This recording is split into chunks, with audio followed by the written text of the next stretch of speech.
Người Ninh Bình có biết lái thuyền nhá, và hôm nay là cái buổi đầu tiên mình học lái thuyền luôn. Mình phải mặc cái áo phao vào đã cho an toàn. Nếu mày xuống hồ. Úi giời, đây là. Ui chết mẹ, nặng thế. Sao ra được? Ui. Ui, hai này nặng thế. Ôi mẹ Tiến à? Anh không biết là làm sao để lùi ra.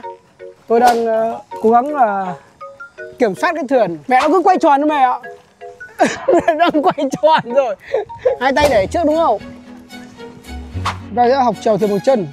Cái này là đứng giữa ranh giới giữa mất lịch sự và văn hóa.